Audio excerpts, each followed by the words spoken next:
And Aaron and his brother. Okay. And this is Gary Langell.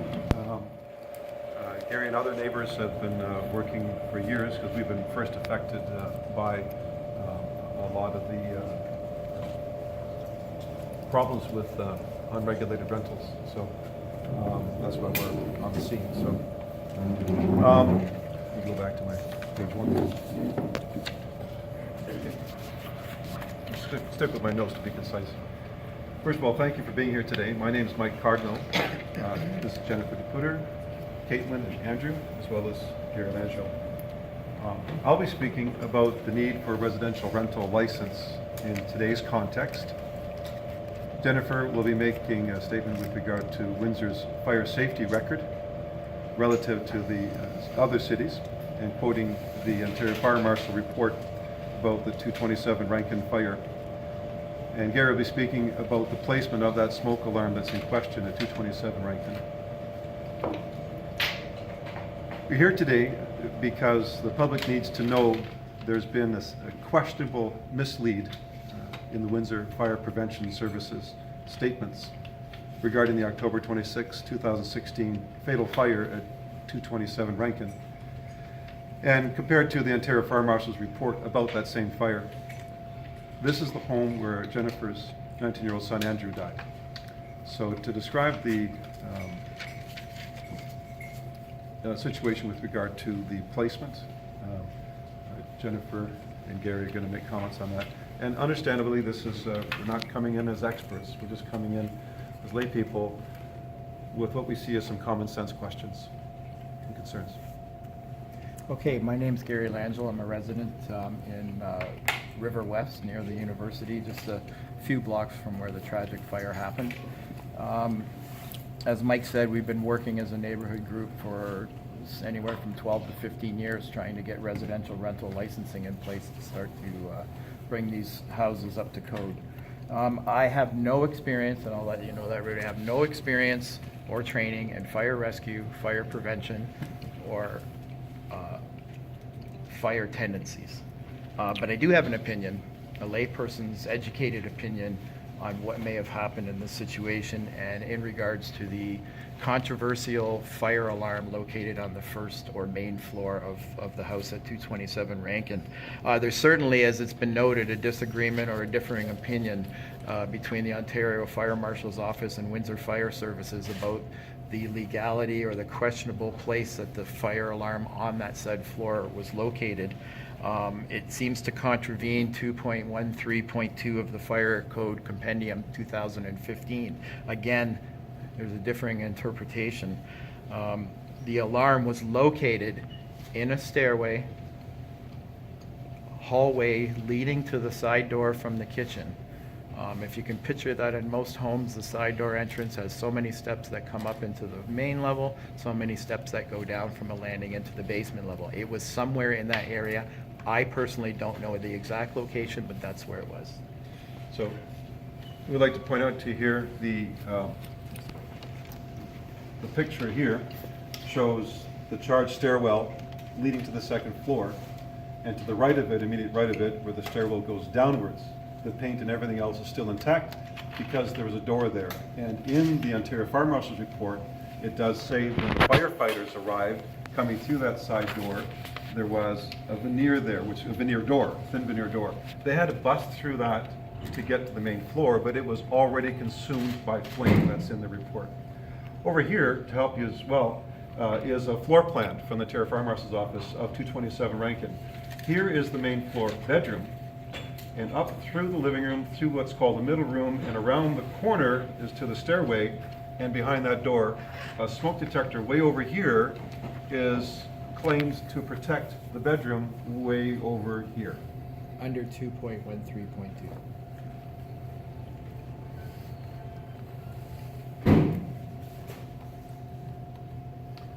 Okay, Mike had mentioned some of the points I was going to bring up. Make no mistake that smoke alarm was through a doorway.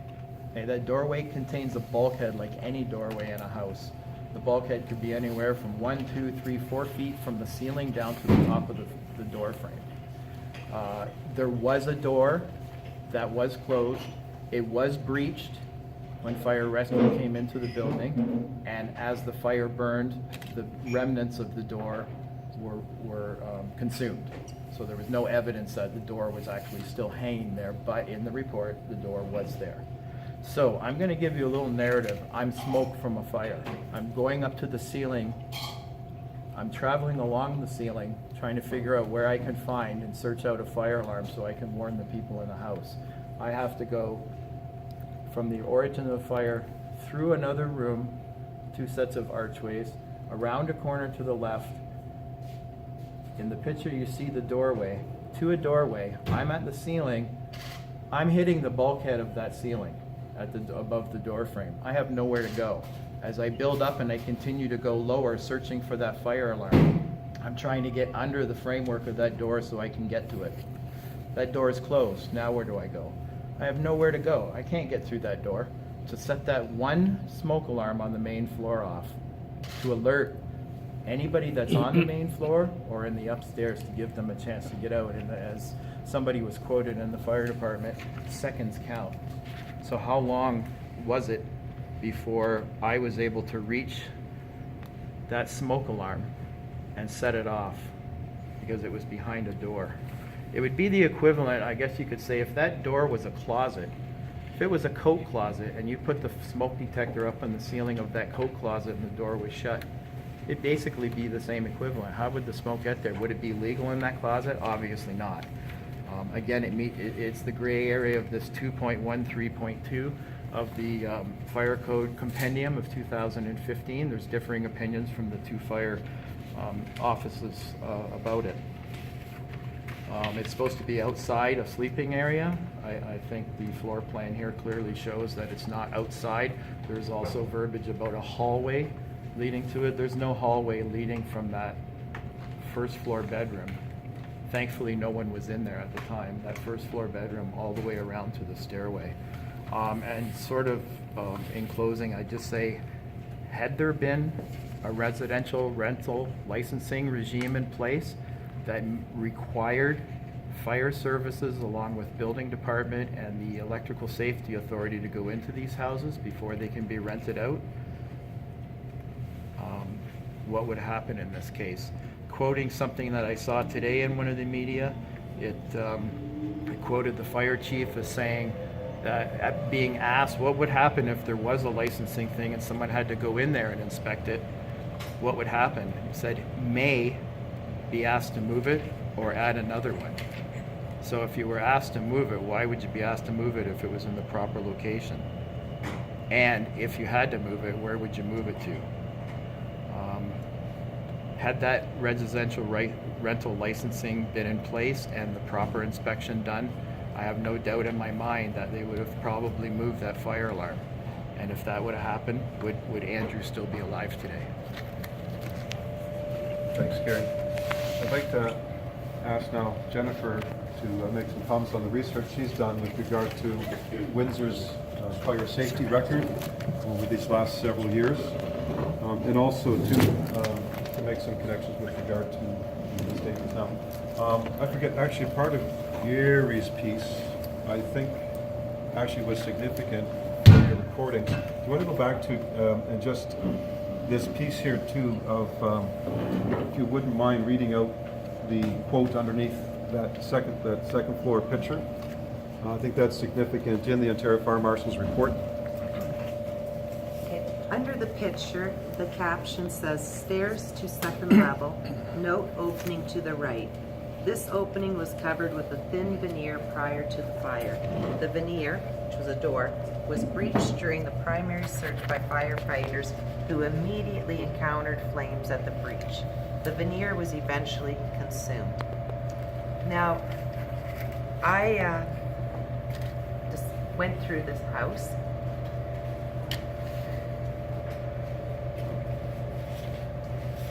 While it was still standing, and I stood here at the base of the stairs. I looked upstairs. I couldn't go up right away, so I waited. But I looked at these stairs as in the picture, side by side. Going down, yes, the paint was still adhered to the wall. The color was still identifiable. And that's where the smoke alarm was, around the corner. And yet the stairs going to my son, who was immediately around the corner, where the next smoke alarm was, were literally destroyed. No plaster was adhered to the walls. Everything burnt off. And yet the walls where the smoke alarm was were pretty much fully intact. I'm sorry. The next smoke alarm was immediately above my son's door. The moment he opened the door, the smoke was there. Are you okay to, Yep. to check out the history? Yeah. Did you want me to read the paragraphs from the, or later? This, why don't you give the history a bit first, and then we'll get to that. I did a little research this week also. I would like to speak on the Ontario Municipal Benchmarking Initiative, the OMBI.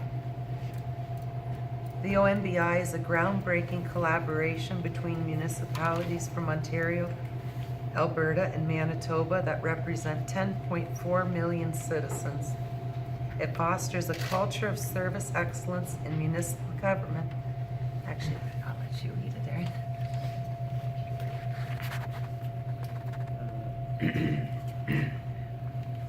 But it fosters a culture of service excellence in municipal government by creating new ways to measure, share, and compare performance statistics and share ideas on the best practices.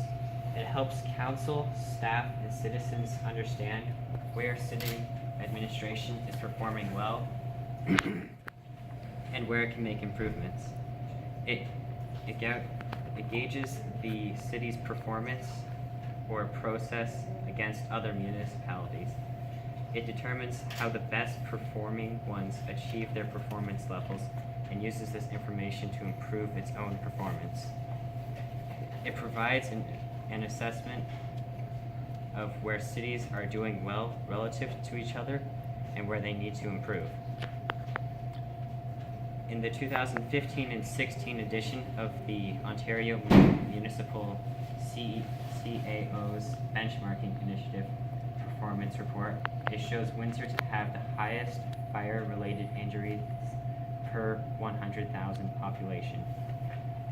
For the years 2013, 2014, 2015, and 2016, the last 4 years, also in 2015 and 2016 editions, it reported that Windsor also has the highest fatality rate per 100,000 at 0.95, more than double the next closest city, Montreal, at 0.46 per 100,000. Windsor has maintained the highest fire fatality for the years 2012, 2013, 2014, and the second close highest for 2015 and 2016. In the rate of residential structural fires with losses per 1,000 households, Windsor again has the highest rates for 2014, 2015, and 2016. Windsor is a participating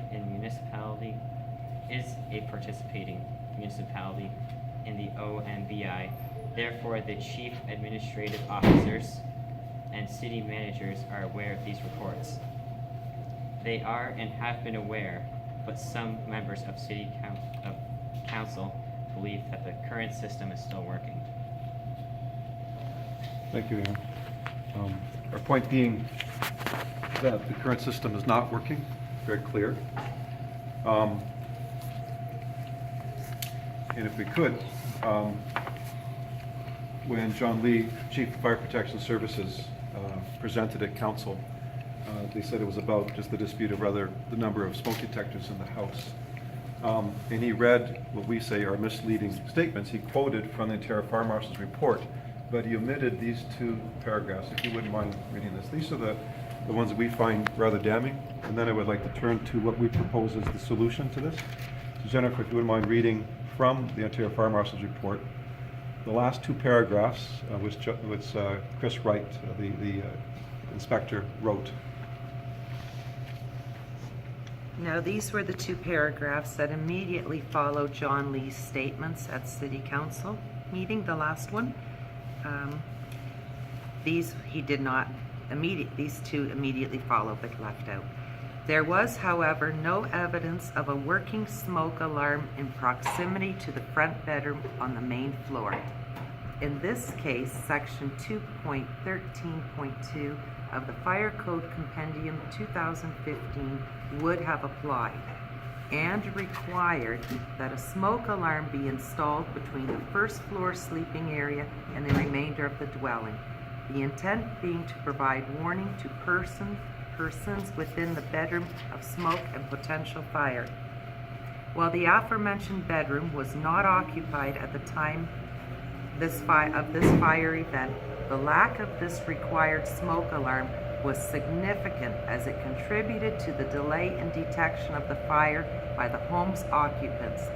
The delayed detection resulted in the advanced fire condition faced by the occupants as they considered their escape from the home. That's the Ontario Fire Marshals. You know what, can I read it again? Because it says it all. There was, however, no evidence of a working smoke alarm in proximity to the front bedroom on the main floor. In this case, section 2.13.2 of the Fire Code Compendium 2015 would have applied and required that a smoke alarm be installed between the first floor sleeping area and the remainder of the dwelling unit. The intent being to provide warning to persons within the bedroom of smoke and potential fire. While the aforementioned bedroom was not occupied at the time of the fire event, the lack of this required smoke alarm was significant as it contributed to the delay in detection of the fire by the home's occupants. The delayed detection resulted in the advanced fire condition faced by the occupants as they considered their escape from the home. In other words, from our perspective, a simple inspection of the house, and this comes from my experience of owning a lodging house since 2006. The inspectors that come through are extremely helpful. I don't pretend to be an expert in fire management, but they, time and again, every year as our place gets inspected, they're able to point out things that can improve safety. We put them in place, no questions asked. We're always in compliance. And they've educated us on how to do it. I sleep well at night. With 84 bedrooms in this place, we sleep well at night because it's protected. We believe that simple family homes that are rented in whatever way, shape, or form deserve the same level of protection and, quite frankly, help the landlords. If I could say then, if I could point to this more scripted piece that I wanted to share with you. A residential rental license system like Waterloo with fire prevention inspections to rental homes has proven to save lives and property. We strongly believe tenants in Windsor deserve the safety of a residential rental license system. It's a self-funding, Waterloo-like residential license would educate landlords on how to better protect their tenants. To be clear, to remove any of the shadows of doubt that landlords have been casting on this group, on our efforts here, to be clear, this information we're showing you today is not about filing charges. It is not about a lawsuit. We're gathering this in a positive way in Andrew's name. It is about advocating a known, better way to protect tenants. Windsor needs residential rental licensing. Moreover, the way the Windsor Fire Prevention Service has handled this case and November City Council meeting illustrates exactly why the complain then investigate system is not to be trusted. It repeatedly blames the victim. Turn it around, look at that tape from November 20th. whether it be the mayor or John Lee, landlords, they twisted that thing and blamed the victim. How is a student or young person or immigrant or a out-of-town worker going to confront their landlord with some of the bullying that goes on, and they need a place to live? You know, how are they going to speak up with that? We need, as a society, to organize and speak up on their behalf, and quite frankly, we agree with the fiscal fitness people of City Council. It shouldn't be on the common taxpayer's dime. Waterloo has a self-funding system, embarrassingly well working. They have a surplus of funds in their investigation fund because the Waterloo landlords have gotten on board by 80%. They put in their legislation, there's a way to sculpt it, which Waterloo has proven. It passes the courts, it passes the Ontario Human Rights Commission, check-ins with them. They've had challenges, but they've all been successful, with one exception. The one thing that they've had to drop from Waterloo is limiting that these lodging houses or these kind of houses, they're allowed to be cheek to jowl down the street. Waterloo wanted to space them out. That's the only thing that they've had to back off from. All the other ways of getting into these homes and making sure they're safe for the tenants, all of them have passed the test of challenges of the tribunals and the courts. And it's self-funding. We're just saying, why is Windsor dragging its heels on this? And we go back to this key thing of why would the Chief of Fire Prevention Services not speak those last two paragraphs to City Council at the time we were voting on this? We have some questions. Why was 227 Rankin allowed to be demolished before the OFM report? Versus, for example, if you check out 816 Howard Avenue, that fire happened August 18th, 2013, it's still standing. What was the rush to get this thing demolished? It's gone. Check out 227 Rankin, and it's grassed over. Why did Windsor Fire Prevention Services decide against charges without the OFM report? Why is so much information request and there's blacked out? You want to show that? It's an amazing illustration, if you will, of the cooperation of Windsor Fire Prevention Services. Even quotes from John Lee are totally blacked out. We're just saying, what are they hiding? What's going on? Why did the fire prevention chief not read those two damning concluding paragraphs from the OFM report on November 20th, 2017? Was the limited reading intended to undermine advocacy for a residential rental license? Would the inclusion of the two concluding paragraphs at that meeting influenced undecided city councilors to vote for a residential rental license? And why would the Chief of Fire Prevention Services not support rental inspections to preemptively improve fire protection of rental homes and save the lives of tenants? We have questions. Do you know the name of the owner of the building? John Quai 2. Do you know how to spell that? Yeah, he's John Quy and 2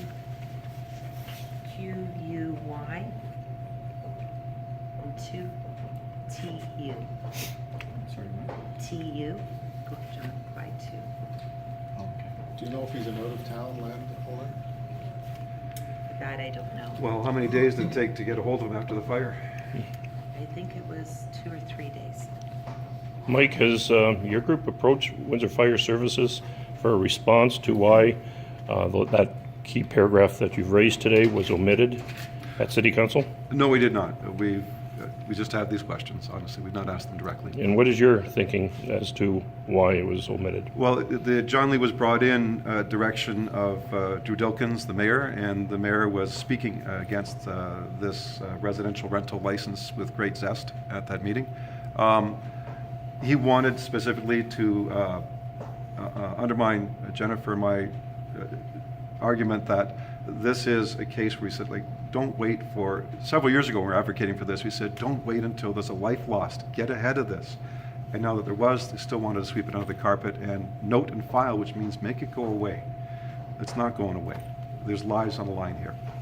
Lives have been on the line a very long time, going back into the Ontario Municipal CAO's benchmarking report. lives have been on the line in Windsor. Well, highest fire fatality rate for the years 2012, 2013, 2014, and is second highest for 2015 and 2016. The fatality rate from fires in Windsor is phenomenal. That's how a city, number one, Windsor, number one for fire fatality. And I'm going to repeat that again. For some reason, you also have, your city of Windsor, have the highest number of residential structural fire loss for 2014, 2015, and 2016. These are all years surrounding the death of my son in your city. Again, we can even go to fire injury. The city of Windsor, number one highest, 2013, 2014, 2015, and 2016.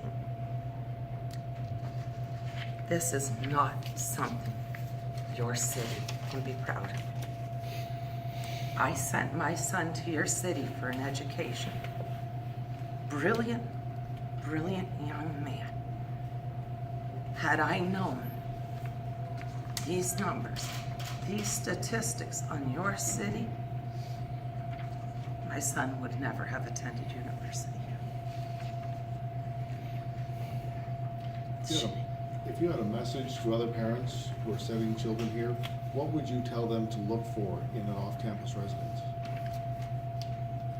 The city right now, as it stands right now, is not set up for safe housing for students, as it is now.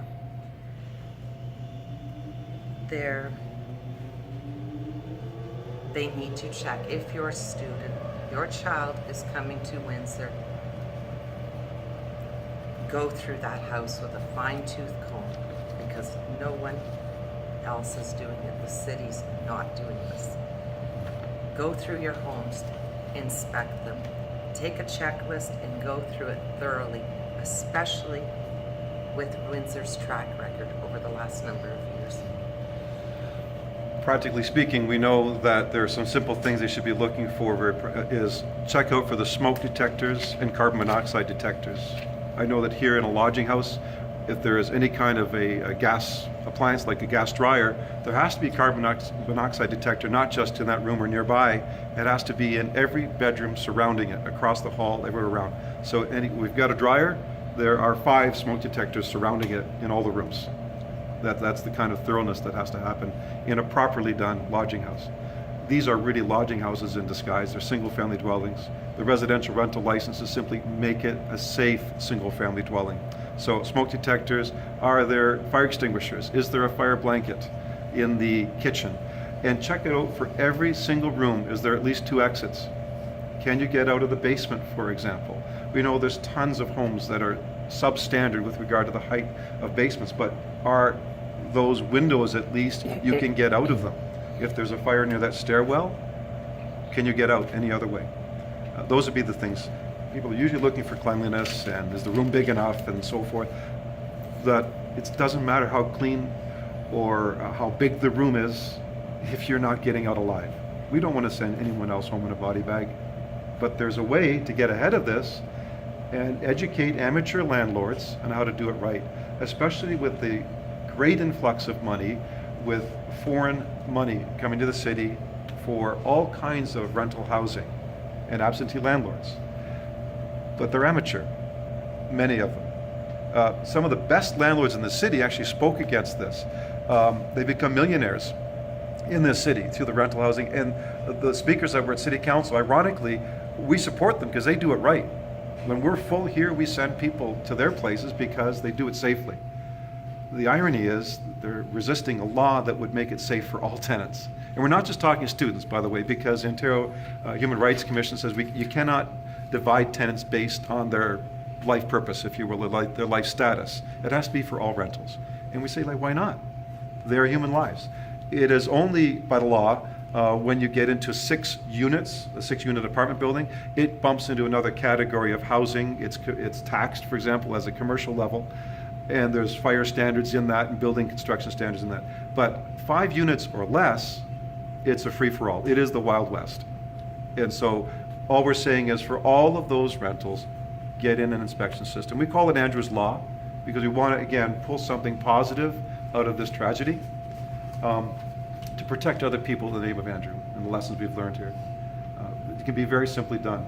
We're calling for a license that would be good for 2 years, like the Drive Clean program.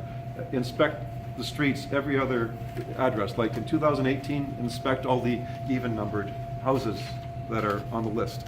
Easy enough. That would cost $250 a year. We, with 84 rooms, pay a $525 license every year and get inspected and so forth. We're saying, make it easy for these guys, but at least get an inspector in the door. And when administration blows it off and says, well, we can't do it, it's still going to be the bad landlords getting around it, the Waterloo law has provisions for that to put in hefty fines, up to $25,000 for the first offense, up to $50,000 for the second offense. In Waterloo, you have what's going to happen in this city. The good landlords are going to rat out the bad landlords. When a student here wants to leave for a cheaper place, of course I'm going to ask him where. And check out if that dude is licensed. Is he going to a safe place? Yeah, you might save $10 a month, but what does a body bag cost? You know? Curiosity. You're talking Waterloo. Other communities do this too, like Yes. Western. London has a different dynamic. They have more of a volunteer one, and it's not cost recovery. Windsor actually investigated it and didn't recommend it because it costs so much. It's interesting, when you dig past that administrative report of November 20th and get into the actual report under the recommendation to note and file, in the reports underneath it was the recommendation, very obviously, to adopt the Waterloo model. Because it actually has a gradients of licensing costs depending on how big your place is. Right. And it covers it all. And it covers it, as has been proven by the court trials and the tribunal trials, it's proven to be successful. So Windsor could adopt something that's already had a run through the courts. Because where I'm going with this is that if Waterloo is the benchmark, then why aren't other university towns implementing this kind of a law? Interesting, they are. Yeah. They're starting. Are they? A fascinating study is in Kingston. They were turning it away, but Queens was getting hit so bad by a bad reputation of their student slum. They cleaned it up with their own people. They found a way to get landlords on board as some of their ancillary housing contracts. And that way they got an inspector in the door for a small fee, and the landlord just had to agree to the university's terms of rent, which means if a student dropped out, then they're free of their lease. These landlords won't do that. So they worked it out. That fellow's now retiring from that post, and now